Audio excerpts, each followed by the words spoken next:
വരാം. KNM ജില്ലാ മണ്ഡലം ശാഖാ സെക്രട്ടറി അവർ 2-3 സർക്കുലർ ഒന്ന് MGM ജില്ലാ മണ്ഡലം ശാഖാ സെക്രട്ടറിമാർക്ക് KNM-ന്റെ ആളുകൾക്ക് MS ഓരോരുത്തർ അയച്ചു. മാന്യരെ അസ്സലാമു അലൈക്കും.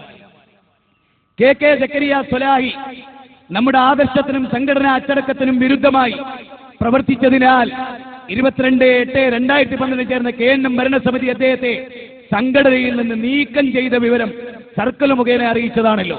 എന്നാൽ അദ്ദേഹം നമ്മുടെ ആദർശത്തിനും നേതൃത്വത്തിനും സംഘടനയ്ക്കുമെതിരിൽ നാടുനീളം പ്രസംഗിച്ചുകൊണ്ട് നടക്കുകയാണ്. അത്തരം ആദർശ സംഘടനാ വിരുദ്ധ പ്രവർത്തനങ്ങളുമായി ഒരു മുജാഹിദ് പ്രവർത്തകനും സഹകരിക്കാൻ പാടില്ല. നമ്മുടെ പ്രസ്ഥാനത്തിന്റെ ഏതെങ്കിലും പ്രവർത്തകർ ഇത്തരം പ്രവർത്തനങ്ങളിൽ പങ്കെടുക്കുന്നുണ്ടെങ്കിൽ ആ വിവരം കൃത്യമായി അന്വേഷിച്ച് റിപ്പോർട്ട് ചെയ്യേണ്ടതാണ്. ആദർശ പ്രബോധന രംഗത്ത് ആത്മാർത്ഥമായും ശക്തമായും അച്ചടക്കത്തോടെ പ്രവർത്തിക്കാൻ അള്ളാഹു അനുഗ്രഹിക്കുമാറാകട്ടെ. ഈ കമ്മിറ്റി വന്നതിന് ശേഷം ഏറ്റവും കൂടുതൽ സർക്കുലർ ഇത് എന്തിനറിയോ? പുറത്താക്കാൻ വേണ്ടി. എന്തിനാ KNM പുറത്താക്കാൻ? എന്തിനാ KNM പള്ളിയിൽ നിന്ന് പിരിച്ചുവിടാൻ? എന്തിനാ KNM കോളേജിൽ നിന്ന് പുറത്താക്കാൻ? എന്തിനാ KNM വിദ്യാർത്ഥിയെ പിരിച്ചുവിടാൻ? എന്തിനാ KNM ജോലിയിൽ നിന്ന് പിരിച്ചുവിടാൻ? അക്കൗണ്ടന്റ് ആയിട്ട് പിരിച്ചുവിടാൻ? അങ്ങനെ പിരിച്ചുവിടൽ അങ്ങ് പിരിച്ചുവിടാൻ വേണ്ടി ഒരു സംഘടന, അതിന് സംഘടന വേണ്ടോ? അങ്ങ് പിരിഞ്ഞാ പോരെ? പിരിച്ചുവിടാൻ മാത്രം ഒരു സംഘടന ആവശ്യമുണ്ടോ? ഇന്നത്തെ കാലത്ത് അതിന് വലിയ നേതാക്കന്മാർ വേണം. അതിന് ഒരുങ്ങി പോകേണ്ട കാര്യമുണ്ടോ? ഉണ്ടോ? ആളെ പിരിച്ചുവിടാൻ ഞങ്ങളിതാ മൊത്തം പിരിച്ചുവിട്ടിരിക്കുന്നു. ഒറ്റ പത്രം കട്ടി, ലോകം മുഴുവൻ സെക്കൻഡ് കൊടുത്തി, ഒറ്റ പ്രഖ്യാപനം. ഇതിനേക്കാൾ നല്ലതല്ലേ? ഇതിനേക്കാൾ നല്ലതാ മൊത്തത്തിലൊരു പ്രസ്താവന, ഞങ്ങളത് പിരിച്ചുവിട്ടിരിക്കുന്നു. എന്നാ കുറെ മുസ്ലിമീങ്ങൾ നരകത്ത് നിന്ന് രക്ഷപ്പെടുകയും ചെയ്യും. സഹോദരന്മാരെ, അവിടെ എത്തി ഒരു പ്രസ്ഥാനത്തിന്റെ നേതാവിന് ഇത് പറയേണ്ടി വന്നു. അതാണ് ഇതിന്റെ ഏറ്റവും സങ്കടകരമായ അവസ്ഥ. ഞാൻ പറയുന്നത് വളരെ കൃത്യമായ വിഷയം നിങ്ങൾ ഉൾക്കൊള്ളണം. നമ്മളെ സംബന്ധിച്ചിടത്തോളം ആരോടും വ്യക്തിപരമായ വൈരാഗ്യമില്ല, ആരോടും സങ്കടമില്ല. അതേ സമയത്ത് മുസ്ലിം ലോകത്തെ ഭിന്നിപ്പിക്കാൻ വേണ്ടി, സമുദായത്തെ നശിപ്പിക്കാൻ വേണ്ടി വന്ന കേരളത്തിലെ വഹാബികൾ ഒടുവിൽ അവർ തന്നെ പരസ്പരം പറയുന്ന വാക്കുകളാണ് ഞാൻ നിങ്ങളെ കേൾപ്പിച്ചുകൊണ്ടിരിക്കുന്നത്. അപ്പൊ ഇതാണിപ്പോ മുജാഹിദ് പ്രസ്ഥാനത്തിന്റെ ഏറ്റവും പുതിയ കാഴ്ച. മാത്രമല്ല, മുജാഹിദ് ബാലുശ്ശേരി പറയുന്ന ഒരു വാക്കുകൂടി അതിന്റെ കൂടെ ഞാൻ കൂട്ടിച്ചേർക്കുകയാണ്. അദ്ദേഹം പറഞ്ഞു, എല്ലാവരും പുറത്താക്കുകയാണല്ലോ നേതാക്കൾ ചെയ്തുകൊണ്ടിരിക്കുന്ന ദൗത്യം. ബാലുശ്ശേരി അതിനെ സംബന്ധിച്ച് പറയുന്നത്, എന്നെ പോലെയുള്ള ആളുകളെ ക്രൂരമായി പുറത്താക്കിയതാണ്. പുറത്താക്കിയെന്ന് മാത്രമല്ല, വളരെ മോശമായ രൂപത്തിലാണ് പുറത്താക്കിയത്. എന്നിട്ട് അയാൾ പറഞ്ഞ ഉദാഹരണ സഹിതമാണ് ബാലുശ്ശേരി അത് പറയുന്നത്. നിങ്ങൾ നോക്കി, ഞാൻ നിങ്ങളെ കേൾപ്പിക്കുന്നതിന്റെ ലക്ഷ്യം സുന്നത്ത് ജമാഅത്തിനെതിരിൽ വന്ന ഒരു പ്രസ്ഥാനം എവിടെ എത്തി എന്ന് നിങ്ങൾ മനസ്സിലാക്കാൻ വേണ്ടിയാണ്. നോക്കൂ നിങ്ങൾ സഹോദരങ്ങളെ, ബാലുശ്ശേരിയുടെ ഒരു പ്രസംഗം കൂടി കേട്ടോളൂ. അതിൽ അയാൾ പറയുന്നത്, നമ്മുടെ ഈ അടുത്തൊരു ചങ്ങാതിയെ തൂക്കിക്കൊന്നല്ലോ, അജ്മൽ കസബ്. ബാലുശ്ശേരി അതുമായി ബന്ധപ്പെട്ട് പറയുന്നത്, കസബിനെ തൂക്കിക്കൊന്നപ്പോ അയാളോട് ചോദിച്ചത്രേ, നിന്റെ ജീവിതത്തിൽ നിനക്ക് അന്ത്യാഭിലാഷമായി വല്ലതുമുണ്ടോ, അവസാനത്തെ ആഗ്രഹമായിട്ട്? ഇയാൾ പറയുന്നത്, അതുപോലും ചോദിക്കാതെയാണ് എന്നെ പുറത്താക്കിയത്. കസബിനോട് കാണിച്ച ഒരു മാന്യത പോലും എന്റെ നേതൃത്വം എന്നോട് കാണിച്ചില്ല എന്നാണ് ബാലുശ്ശേരിയുടെ പരാതി. അതുകൂടി നിങ്ങളൊന്ന് കണ്ടു. എന്തെന്ത് കൂക്കുവിളികളാണ്, എന്തെന്ത് കല്ലേറുകളാണ്, എന്തെന്ത് പരിഹാസങ്ങളാണ്. മുമ്പ് നമ്മൾ സലാം പറഞ്ഞിരുന്നവർ, ഒരേ വിശ്വാസം കൊണ്ട് നടന്നവർ, ഒരേ ആചാരം കൊണ്ട് നടന്നവർ നമ്മളിപ്പോ തെറ്റിദ്ധരിച്ചിരിക്കുന്നു. അവരോട് സലാം പറയുമ്പോൾ കൈവലിക്കുകയാണ്, മുഖത്ത് നോക്കുന്നില്ല, നമ്മളോട് പുഞ്ചിരിക്കുന്നില്ല. ഒരാളിനോട് ഈരാറ്റുപേട്ട പോയപ്പോ പറഞ്ഞത്, കാന്തപുരത്തിന്റെ മുഖത്തേക്ക് ഒരു മുവക്കിത് നോക്കുമോ അതുപോലെയാണ് നിങ്ങൾ എനിക്ക്. ആരായത് പറയുന്നത്? ഞാൻ രോഗിയായി മെൻസിൽ കിടന്നപ്പോ എന്നെ കെട്ടിപ്പിടിച്ച് പൊട്ടിക്കരഞ്ഞ എന്റെ പ്രിയപ്പെട്ട സഹോദരൻ പറയുകയാണ്, നിങ്ങളുടെ മുഖത്ത് നോക്കുന്നത് പോലും പാപമാണ്. അവരുടെ അവസ്ഥ വിശദീകരിച്ചതാണ്. അവർ പണ്ട് സലാം ചൊല്ലിയ ആളുകൾ മടക്കാറില്ല. എന്തിനധികം അയാളെ കെട്ടിപ്പിടിച്ച ആളുകൾ പോലും ഇപ്പോൾ ശത്രുക്കളായി മാറി. ഒരു പ്രസ്ഥാനത്തിന്റെ നേരെ മറിച്ച് ഈ സംഘടനയെ സ്നേഹിച്ചു എന്ന് മാത്രമല്ല, ഇതിന്റെ പ്രബോധന പ്രവർത്തനങ്ങളിൽ ഞങ്ങളാൽ കഴിയുന്ന സേവനങ്ങൾ ഞങ്ങൾ അനുഷ്ഠിച്ചുകൊണ്ടിരുന്നു. ഒറ്റ ദിവസം പോലും ഒരുപക്ഷെ ഒഴിയാതെ. അപ്പൊ സ്വാഭാവികമായ അബദ്ധങ്ങളുടെ കയ്യിൽ എന്ത് വേണം? വിളിച്ചു വരുത്തണം, പറയണം. ഉണ്ടായിട്ടേ അല്ല. പുറത്താക്കുന്ന ആക്കി 4 തവണ ഉണ്ടായി. ആ 4 തവണ അതായതിനു ശേഷം പറയാ.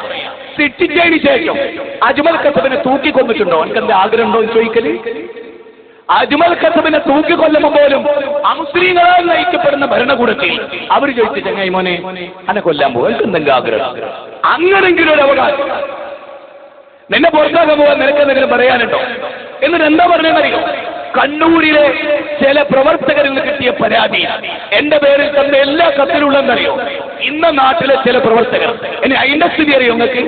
ഞങ്ങൾക്കെതിരെ കത്തുണ്ടാക്കില്ല, സ്റ്റേറ്റിൽ നിന്ന് ഒരു നേതാവ് വിളിച്ചു തന്നിട്ട് ഇന്ന ആളുകളെ പറ്റി മോശമാക്കിയിട്ടുള്ള കത്തുകൾ നിങ്ങൾ ഇവിടേക്ക് അയക്കണം, ഫോൺ വിളിക്കണം, ടിപിക്ക് ഏൽപ്പിക്കുന്ന ഒരു സ്വസ്ഥത കൊടുക്കരുത്. ഇന്നാൾ ഇവിടെ വന്ന് ഇന്ന് പ്രസംഗിച്ചു, ഇന്നാൾ ഇവിടെ വന്ന് ഇത് പറഞ്ഞു, അങ്ങനെ പറഞ്ഞു, ആകെ ഇവിടെ പ്രശ്നമാണ്, തല്ലുണ്ടായി എന്നൊക്കെ നിങ്ങൾ പറയണം. അങ്ങനെ കിട്ടിയ കത്തുകൾ, അതില് ഞാനൊരു വ്യക്തിയോട് ഫോണിൽ സംസാരിച്ചത് എനിക്കെതിരെ 2 കത്താ വന്ന്. എന്നിട്ട് എന്നോട് പറയാണ്, സ്റ്റേറ്റ് കമ്മിറ്റിയിലെ എന്നെ വിളിച്ചപ്പോ ഞാൻ പറഞ്ഞിട്ട് എഴുതിയല്ലേ. അപ്പൊ മനസ്സിലായി അച്ഛൻ പത്തായത്തിലും കൂടിയില്ല, അച്ഛൻ പത്തായത്തിലും കൂടിയില്ല. ഞാൻ പറഞ്ഞു, ഇപ്പൊ എനിക്ക് മനസ്സിലായി. നിങ്ങൾ ആലോചിക്കണം. ഞാൻ അവരോട് ചോദിച്ചു, ഇസ്ലാമിന്റെ രീതി ഇതാണോ എന്ന്. നിങ്ങൾ കേട്ടോളി, എവിടെയാ ഞങ്ങൾ വിയോജിക്കുന്നത്? പിന്നെ സമസ്തക്കാരെ പോലെ എന്താ പറഞ്ഞേ? നീതി എന്ന ഒരു സാധനം ആ പ്രസ്ഥാനത്തിനില്ല. അതുകൊണ്ടാണ് ഈ കോലത്തിലേക്ക് ആ പ്രസ്ഥാനം വഴിമാറിയത്. സഹോദരങ്ങളെ, ഞാൻ പറയുന്നത് നിങ്ങൾ കൃത്യമായി മനസ്സിലാക്കണം. ഇനി നമ്മളൊരു അന്വേഷണം നടത്തുകയാണ്. എന്തുകൊണ്ടാണ് വഹാബികൾക്ക് അല്ലെങ്കിൽ മുജാഹിദുകൾക്ക് ഇത്ര വലിയൊരു അപകടം വന്നുപെട്ടത്? എന്താണ് അവർക്ക് പറ്റിയ അബദ്ധം? നിങ്ങളൊരു അല്പസമയം നമ്മൾ ചിന്തിച്ചാൽ നമുക്കത് മനസ്സിലാവും. പല മുജാഹിദുകളും സത്യത്തിൽ മുജാഹിദായത് സ്വർഗത്തിലെത്താൻ വേണ്ടി തന്നെയാവാം. എന്ന് പറഞ്ഞാൽ മുജാഹിദാകുമ്പോൾ അവരെ മനസ്സിലുള്ളത് മുജാഹിദായ സ്വർഗം കിട്ടുന്ന, പിന്നെ തെറ്റിദ്ധാരണയാണ് എന്ന് മനസ്സിലാക്കി ഇങ്ങോട്ട് വരുന്നവർ ധാരാളമാണ്.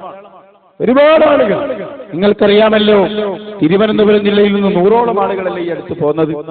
അൽഹംദുലില്ലാഹ്, പഴയ കാലത്ത് ഞങ്ങൾക്ക് കുറെ വഹാബികൾ ഫോൺ ചെയ്യാറുണ്ട്. പക്ഷെ ഇപ്പോഴത്തെ ഫോൺ വലിയ വ്യത്യാസമുണ്ട്. പണ്ട് നമ്മൾ എറണാകുളം ജില്ലയിൽ പ്രസംഗിച്ചാൽ ചിലപ്പോ വഹാബികളൊക്കെ വിളിച്ച് എന്തിനാണോ ഇങ്ങോട്ട് വന്നത്, എന്തിനാണോ വന്നത്? ഇപ്പോൾ വളരെ മാന്യമായി ചിലപ്പോൾ ചോദിക്കുന്നുണ്ട്, ഉസ്താദേ ഞങ്ങൾക്കിടയിൽ എന്തൊക്കെയോ ഒരു പ്രശ്നമുണ്ട്, അതെന്താ നിങ്ങളൊന്ന് പറഞ്ഞു തരണം, ഇവർക്ക് എന്നെ പിടുത്തം കിട്ടിയിട്ടില്ല, എന്താണിത് സംഭവിച്ചുകൊണ്ടിരിക്കുന്നത്? അതുകൊണ്ട് ആരും ബേജാറാകണ്ട. ഞങ്ങളെ സംബന്ധിച്ചിടത്തോളം ഞങ്ങൾ പറയുന്നതിന്റെ ലക്ഷ്യം അത് പരലോകമാണ്. ഞങ്ങൾ പറയാത്തത് കൊണ്ട് നിങ്ങൾ ആരും മുജാഹിദായി മരിക്കാൻ പാടില്ല. മനസ്സിലായോ?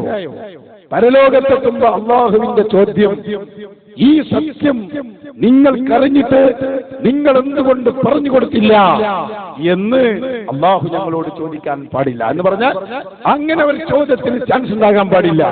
ഞങ്ങളെ കഴിവ് ഉപയോഗിച്ച്, ഞങ്ങളുടെ പ്രവർത്തകരുടെ അധ്വാനം ഉപയോഗിച്ച്, ഞങ്ങൾക്ക് ഞങ്ങളെ ഉസ്താദുമാർ പഠിപ്പിച്ചു തന്ന സുന്നത്ത് ജമാഅത്ത് ഞങ്ങളിതാ പകൽ വെളിച്ചം പോലെ സുതാര്യമായ ഇടപെടലുകൾക്ക് അവസരം നൽകിയിട്ട് ഞങ്ങൾ പറയുന്നു, സ്വീകരിക്കാം പരലോകത്തോട്. എന്താണ് വഹാബികൾ ഈ ഒരു ഗതിയിലേക്ക് എത്തിപ്പെട്ടത്? എന്താണ് മുജാഹിദുകൾക്കുള്ള കുഴപ്പം? അതിലേക്കാണ് ഞാൻ വരുന്നത്. സഹോദരങ്ങളെ, ഒരാളെ നമ്മൾ ഉസ്താദേ ഈ മുജാഹിദുകൾക്കുള്ള പ്രശ്നം എന്താ? എന്റെ ഒന്നാമത്തെ മറുപടി എന്തായിരിക്കും അറിയൂ? ലോക മുസ്ലിമീങ്ങളെ കാഫിറാക്കി മുശ്രിക്കാക്കി എന്നതാണ് മുജാഹിദുകൾക്ക് പറ്റിയ ഏറ്റവും വലിയ അബദ്ധം. അത് മുജാഹിദുകൾക്ക് മാത്രമല്ല, ഖവാരിജികൾക്കും പറ്റിയത് ആബദ്ധമാണ്. എല്ലാവർക്കും പറ്റിയത് അബദ്ധം തന്നെയാണ്. ലോക മുസ്ലിമീങ്ങളെ കാഫിറാക്കി മുശ്രിക്കാക്കി. എന്റെ ഉദാഹരണങ്ങൾ ഞാൻ കൂടുതൽ പറയേണ്ടതില്ലല്ലോ, നിങ്ങൾക്ക് തന്നെ അറിയാം. എത്രയോ മനസ്സിലാക്കാൻ പറ്റും. അതൊക്കെ വേണമെങ്കിൽ ഇൻഷാ അല്ലാഹ് നിങ്ങൾ ആരെങ്കിലും ചോദിച്ചാൽ അതിന്റെ ഉത്തരമായി ഞാൻ കൊണ്ടുവരും. ഇനി ഞാൻ പറയുന്നത്, എന്താണ് നമ്മൾ ചെയ്ത തെറ്റ്? എന്തിനാണ് നമ്മളെ മുശ്രിക്കാക്കിയത്? അതാണ് നമ്മൾ ചർച്ച ചെയ്യുന്നത്.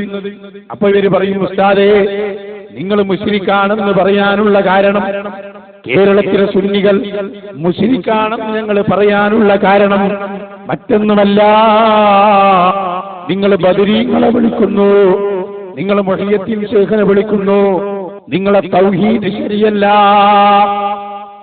ഇതല്ലേ നമുക്കെതിരെ പറയാനുള്ള പ്രധാനപ്പെട്ട കാരണം.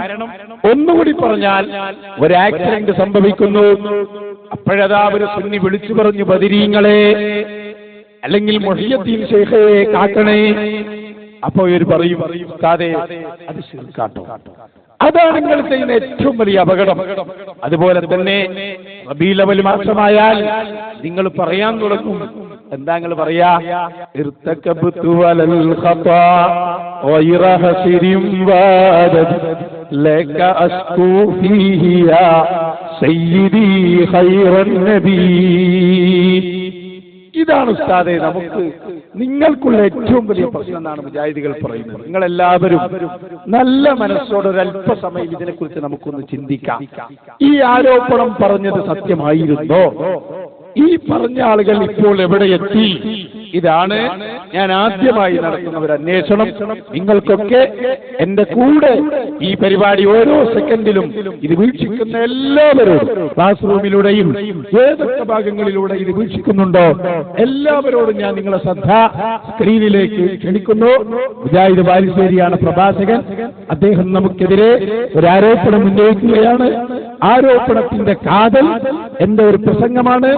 ബാംഗ്ലൂരിൽ ഒരു മുഖാമുഖം നടത്തിയപ്പോ ഒരു സഹോദരൻ ചോദിച്ചു, ഒരാൾ ആക്സിഡന്റിൽ പെട്ടുപോയാൽ ബദരീങ്ങളെ വിളിക്കാൻ പറ്റുമോ? ഞാനതിന്റെ മറുപടിയും പറഞ്ഞു. ആ മറുപടിയും ചോദ്യവും ക്ലിപ്പിട്ടുകൊണ്ട് അയാൾ കാണിക്കുന്നുണ്ട്. അതിന്റെ ബാക്കി ഇൻഷാ അല്ലാഹ് ഞാൻ കാണിക്കും. അപ്പോ ആ വിഷയം പറഞ്ഞുകൊണ്ട് അയാൾ പറയുന്ന രണ്ട് കാര്യങ്ങളുണ്ട്. അത് നിങ്ങളൊന്ന് കേട്ടോ. ഇൻഷാ അല്ലാഹ് നിങ്ങൾ ഈ സദസ്സിൽ നിന്ന് മടങ്ങിപ്പോകുന്നതിന് മുമ്പ് ഇവിടെ പങ്കെടുത്ത ഓരോ സഹോദരനും പറയാൻ കഴിയും, ബദരീങ്ങളെ വിളിക്കുന്നതും മുഹയ്യദ്ദീൻ ശൈഖിനെ വിളിക്കുന്നതും ഇസ്ലാം അനുവദിച്ചതാണെന്ന് നിങ്ങളെ മനസ്സുകൊണ്ട് പറയിപ്പിക്കാൻ ഇൻഷാ അല്ലാഹ് നമുക്ക് കഴിയണം. അല്ലാഹു തൗഫീഖ് നൽകുമാറാകട്ടെ. ഒരാൾ ആക്സിഡന്റ് പറ്റി, ആ ആക്സിഡന്റ് പറ്റിയ വ്യക്തി ആ സമയത്ത് മൊയ്തീൻ ശൈഖിനെ രക്ഷിക്കണേ പറഞ്ഞു. ഓനെ കാമിലായ ഈമാൻ കിട്ടി മരിക്കുവോ എന്ന് ചോദിച്ചിട്ട് അഹ്സനി പറയാണ്, കിട്ടും, മൊയ്തീൻ ശൈഖ് ഹാജരാകും, എന്നിട്ട് ഓന് ഷാഫിയിൽ ചെല്ലാൻ മൊയ്തീൻ ശൈഖ് ഹെൽപ്പ് ചെയ്യും എന്നൊക്കെ പറയുന്ന ശിർക്ക് അതിവിടെ കുടുംബിരിക്കൊള്ളുന്നു. നമ്മളാണ് ഈ തൗഹീദ് മനുഷ്യരെ പഠിപ്പിക്കാനുള്ളത്. നമ്മുടെ എനർജി വെറുതെ നഷ്ടപ്പെട്ടു പോകരുത്. അതുകൊണ്ട് നിങ്ങൾ വാദവും നിങ്ങൾ ശരിക്കും മനസ്സിലാക്കണം. നിങ്ങൾ ആ ക്ലിപ്പിക്കൊന്ന് കേട്ടു നോക്കൂ. എന്റെ ചോദ്യം, ആ അപകട സമയത്തിൽ ആ വിളിച്ച ആൾക്ക് ഇപ്പോ നേരത്തെ പ്രസംഗിച്ച ഉസ്താദ് പറഞ്ഞു, അവസാനം മരിക്കുന്ന സമയത്ത് കാമിലായ ഈമാനോട് കൂടി മരിക്കാൻ തൗഫീഖ് തരണം, അശ്ഹദു അല്ലാ ഇലാഹ ഇല്ലല്ലാഹ് വ അശ്ഹദു അന്ന മുഹമ്മദ് റസൂലുള്ളാഹ് എന്ന് പറഞ്ഞു മരിക്കാൻ നമുക്ക് ഭാഗ്യം വേണമെന്ന്. അത് എല്ലാ മുസ്ലിമീങ്ങളെയും അത് തന്നെയാണ് ഷഹാദത്ത് കലിമ. ആ പറഞ്ഞിട്ട് എന്തായാലും ആ അപകടം സംഭവിച്ച ആ സുഹൃത്തിന് ഹോബിയായിട്ട് വന്നതാണ് മൊഹീദ്ദീൻ ശൈഖ് തങ്ങളെ എന്ന് വിളിച്ചിട്ട്. ഈ സഹോദരന് അവസാനം മരിക്കുമ്പോൾ അപകടത്തിൽ മൊഹീദ്ദീൻ ശൈഖ് തങ്ങളെ എന്ന് വിളിച്ചു, ആ സമയത്ത് മരിച്ചു. ആ സഹോദരന് ഷഹാദത്ത് കലിമ ആയിട്ടുണ്ടോ? രണ്ടാമത്തെ ചോദ്യം ഒന്ന് കഴിഞ്ഞിട്ട് ബാക്കിയാക്കാം ഇൻഷാ അല്ലാഹ്. ചോദ്യം അതാണ് ഞാൻ മനസ്സിലാക്കിയത്. ആ നേരത്ത് ഇസ്ലാം എന്ന് പുറത്തു പോകുന്നുള്ള പ്രശ്നം അതല്ല സുഹൃത്ത് ഉദ്ദേശിച്ചത്. അവസാനത്തെ വാദവും മുഹയ്യദ്ദീൻ ശൈഖ് ആവൂലേ എന്നാണ് ഞാൻ പറയുന്നു. മുഹയ്യദ്ദീൻ ശൈഖിനെയല്ലേ കാവൽ വിളിച്ചത്? കാവൽ വിളിച്ചാൽ കാവൽ കൊടുക്കുന്ന ആളാണ് മുഹയ്യദ്ദീൻ ശൈഖ് റളിയല്ലാഹു അൻഹു. അതുകൊണ്ട് തന്നെ മുഹയ്യദ്ദീൻ ശൈഖ് എന്ന് വിളിച്ച മുഅ്മിനിന്റെ അടുത്ത് മുഹയ്യദ്ദീൻ ശൈഖ് വരും. അത് വിളിച്ചാൽ അവിടെ അവസാനം ലാ ഇലാഹ ഇല്ലല്ലാഹ് പറയാൻ മുഹയ്യദ്ദീൻ ശൈഖിന്റെ കഴിവ് കൊണ്ട് അല്ലാഹു അദ്ദേഹത്തിന് കഴിവ് കൊടുത്തിരിക്കും. അപ്പൊ നിങ്ങൾ സംശയിക്കണ്ട. മുഹയ്യദ്ദീൻ ശൈഖെ കാക്കണേ എന്ന് പറഞ്ഞാൽ അങ്ങനെ മരിച്ചു പോകൂല. ആ മുഹയ്യദ്ദീൻ ശൈഖിന്റെ കാവൽ അപ്പ കിട്ടും. ഉടനെ അവൻ ലാ ഇലാഹ ഇല്ലല്ലാഹ് കൂടി പറയും. അതും കൂടി പറഞ്ഞിട്ടേ അവൻ മരിക്കൂ. ഇതാണ് സഹോദരങ്ങളെ, നിങ്ങളൊന്ന് ആലോചിച്ച് നോക്ക്. ഒരഹ്സനിയാണ്, പടച്ചോനയാക്കി ഹിദായത്ത് നൽകട്ടെ. നിങ്ങൾക്കിതിന്റെ വശം മനസ്സിലായിട്ടുണ്ടോന്ന് എനിക്കറിയില്ല. നിങ്ങൾ മനസ്സിലാക്കണം. അപ്പൊ ഇത് വലിയ ഒരു പ്രശ്നമായി എല്ലാ സ്ഥലത്തും കൊണ്ടുതരണം. നിങ്ങൾക്ക് എന്താ മനസ്സിലായത് കേട്ടപ്പോൾ? ലാ ഇലാഹ ഇല്ലല്ലാഹ് പറയണ്ടെന്നാണോ നമ്മൾ പറഞ്ഞത്? അല്ലല്ലോ. മുഹയ്യദ്ദീൻ ശൈഖിനെ വിളിക്കുന്നത് ലാ ഇലാഹ ഇല്ലല്ലാഹ് പറയാൻ തടസ്സമല്ല, അതല്ലേ നമ്മൾ പറഞ്ഞത്? എന്നിട്ട് ഈ കേരളത്തിൽ പാവപ്പെട്ട മുജാഹിദുകളോട് പറയാണ്, മുജാഹിദിൽ പെട്ടുപോയ അണികൾ പാവങ്ങളാണ്, അള്ളാഹു അവർക്ക് ഹിദായത്ത് കൊടുക്കുമാറാകട്ടെ. നമുക്ക് സാധാരണമാണ് അവരെ കാണുമ്പോൾ. ഒരു വഹാബിയെ കാണുമ്പോൾ പഠിച്ചവനെ ഈ സാധുവിൽ പെട്ടുപോയല്ലോ എന്നാണ് നമ്മൾ ചിന്തിച്ചുകൊണ്ടിരിക്കുന്നത്. ഇന്നത്തെ കാലത്തും ഒരാൾ മുജാഹിദായി ജീവിക്കുന്നു എന്ന് പറഞ്ഞാൽ അയാളെപ്പോലെ ഭാഗ്യം കെട്ട മനുഷ്യൻ വേറുണ്ട്. അള്ളാഹു രക്ഷപ്പെടുത്തുമാറാകട്ടെ. സഹോദരങ്ങളെ, അപ്പൊ ഇവർ പറയാണ്, കണ്ടോ ഇവിടെ മുസ്ലിയാക്കന്മാര് പ്രസംഗിക്കുന്നത് മരണസമയത്ത് പോലും ലാ ഇലാഹ ഇല്ലല്ലാഹ് പറയണ്ട, സയ്യിദുദ്ദീൻ ശൈഖിനെ വിളിച്ചാൽ മതി എന്നാണ്. അത് അംഗീകരിക്കാൻ മുസ്ലിമായ മനുഷ്യ എനിക്ക് കഴിയോന്ന് ചോദിക്കുകയാണ്. യഥാർത്ഥത്തിൽ അവിടെ എന്താണ് പറഞ്ഞത് എന്ന് ആ മുഖാമുഖത്തിന്റെ ബാക്കി ഭാഗം നിങ്ങൾ കേട്ടോ, അപ്പോ നിങ്ങൾക്കത് ക്ലിയർ ആവും. ബാലുശ്ശേരി കാണിച്ച ഭാഗത്തിന്റെ അടുത്ത ഭാഗം ഞാൻ ആ ഉത്തരം പറഞ്ഞ ഉടനെ ഒരു സഹോദരൻ എഴുന്നേറ്റു, അദ്ദേഹത്തിന്റെ ഒരു അനുഭവം പറയുന്നു, അതിനോടുള്ള നമ്മുടെ പ്രതികരണം ബാംഗ്ലൂർ മുഖാമുഖത്തിൽ നിന്ന് തന്നെ ഞാൻ നിങ്ങളെ കേൾപ്പിക്കുന്നു. ക്ലിയർ ആകും, ക്ലിയർ ആയില്ലെങ്കിൽ നിങ്ങൾക്ക് ചോദിക്കാം. തന്നെ മുഹിയുദ്ദീൻ ശൈഖ് വിളിച്ച മുഅ്മിനിന്റെ അടുത്ത് മുഹിയുദ്ദീൻ ശൈഖ് വരും. അത് വിളിച്ചാൽ അവിടെ അവസാനം ലാ ഇലാഹ ഇല്ലല്ലാഹ് പറയാൻ മുഹിയുദ്ദീൻ ശൈഖിന്റെ കഴിവുകൊണ്ട് അല്ലാഹു അദ്ദേഹത്തിന് കഴിവ് കൊടുത്തിരിക്കും. അപ്പൊ നിങ്ങൾ സംശയിക്കണ്ട, മുഹിയുദ്ദീൻ ശൈഖ് കാക്കണേ എന്ന് പറഞ്ഞാൽ അങ്ങനെ മരിച്ചു പോകില്ല. ആ മുഹിയുദ്ദീൻ ശൈഖിന്റെ കാവൽ അപ്പ കിട്ടും. ഉടനെ അവൻ ലാ ഇലാഹ ഇല്ലല്ലാഹ് കൂടി പറയും, അതും കൂടി പറഞ്ഞിട്ടേ അവൻ മരിക്കൂ. ഇതാണ് ഇതിന്റെ മറുപടി. ഈ ചോദ്യത്തിൽ എനിക്ക് ഉണ്ടായ ഒരു അനുഭവത്തിന്റെ വെളിച്ചത്തിൽ ഒരു ചോദ്യം ചോദിക്കുകയാണ്. എൻ്റെ വിധി ഉസ്താദ് പറഞ്ഞാൽ, അതായത് എൻ്റെ ഉമ്മ ഹോസ്പിറ്റലിൽ അസുഖമായിട്ട് കിടക്കുമ്പോൾ, സീരിയസ് ആയിട്ട് കിടക്കുമ്പോൾ പനിയും വറയലും വന്ന് ഏകദേശം സക്രാത്തിന്റെ സമയത്ത് ബദരീങ്ങളെന്ന് എൻ്റെ ഉമ്മ വിളിച്ചു. ബദരീങ്ങളെന്ന് വിളിച്ച് വിറച്ചിട്ട് പൊന്തി ബദരീങ്ങളെന്ന് വിളിച്ചങ്ങ് കിടന്ന് ലാ ഇലാഹ ഇല്ലല്ലാഹ് എന്ന കലിമ ഉറക്കെ ഉച്ചരിച്ച് എൻ്റെ മരിച്ചു. ഇതിന്റെ വിധി എന്താണ് സാർ? അൽഹംദുലില്ലാഹ്, നമ്മൾ പറഞ്ഞതിനൊരു അനുഭവം വിവരിച്ച എന്റെ സുഹൃത്തിനും നന്ദി. അതാ ഞാൻ പറഞ്ഞത്, ബദരീങ്ങളെ വിളിച്ചാൽ, മുഹിയുദ്ദീൻ ശൈഖിനെ വിളിച്ചാൽ അപ്പോൾ അവർ ഉടനെ ഇടപെടും. എന്നിട്ട് ആ ഇടപെടൽ കൊണ്ട് നമുക്ക് പറയാൻ കഴിയും ലാ ഇലാഹ ഇല്ലല്ലാഹ്. അതാണ് അവിടുത്തെ ഏറ്റവും വലിയ സഹായം. ആ സഹായം അവർ തരും എന്നതിന് അനുഭവം തന്നെ സാക്ഷിയാണ്. അഭിനന്ദനങ്ങൾ. കണ്ടോ, നോക്കൂ നിങ്ങൾ, എത്ര ക്ലിയറാണ് ആ വിഷയം. ഒരു കാര്യം നിങ്ങൾക്ക് ഉറപ്പായില്ലേ, എന്താണത്? ബദരീങ്ങളെ വിളിച്ചപ്പോൾ അയാൾ മുശ്രിക്കും കാഫിറും ആയിട്ടില്ല. അങ്ങനെ ആയാൽ പിന്നെ അയാൾക്ക് ലാ ഇലാഹ ഇല്ലല്ലാഹ് പറഞ്ഞു മരിക്കാൻ പറ്റും? ലാ ഇലാഹ ഇല്ലല്ലാഹ് എന്ന് പറഞ്ഞ് മരിച്ചു എന്നല്ല, ഇത് അനുഭവമാണല്ലോ. അനുഭവം പിന്നെ പിൻവലിക്കാൻ പറ്റൂല. അത് അനുഭവം പിൻവലിച്ച ഒരാളെ ലോകത്തുള്ളൂ, ശംസുദ്ദീൻ പാലത്ത് പോലും. നിങ്ങൾ മനസ്സിലാക്കണം സഹോദരങ്ങളെ. അപ്പോൾ ഇതാണ് കേരളക്കരയിൽ അല്ലെങ്കിൽ ലോകത്തിന്റെ പല ഭാഗങ്ങളിലും പാവപ്പെട്ട നമുക്കെതിരെ പറഞ്ഞവരാരോപണം. ആക്സിഡന്റിന്റെ സമയങ്ങളിൽ, വിപൽഘട്ടങ്ങളിൽ, പ്രതിസന്ധി ഘട്ടങ്ങളിൽ അള്ളാഹുവിന്റെ ഔലിയാക്കളെയും അള്ളാഹുവിന്റെ അമ്പിയാക്കളെയും വിളിച്ചു തേടാമെന്ന വാദം സുന്നികൾക്കുണ്ട് എന്നാണ് ഇവിടെ ഈ സാധാരണക്കാരായ ആളുകളോട് ഇവർ പറഞ്ഞ് നമ്മളെ തെറ്റിദ്ധരിപ്പിച്ച്, അത് പ്രാർത്ഥനയാണെന്ന് തെറ്റിദ്ധരിപ്പിച്ച് നമ്മൾ മുശ്രിക്കാണെന്ന് പറഞ്ഞു. അതിന്റെ യഥാർത്ഥ സ്ഥിതി എന്തെന്ന് ഞാൻ പറയാൻ പോകും. എങ്കിൽ രണ്ടാമത്തെ ആരോപണത്തിലേക്ക് വരട്ടെ. ബാലുശ്ശേരിയെ തന്നെ കൊണ്ടുപോകാം.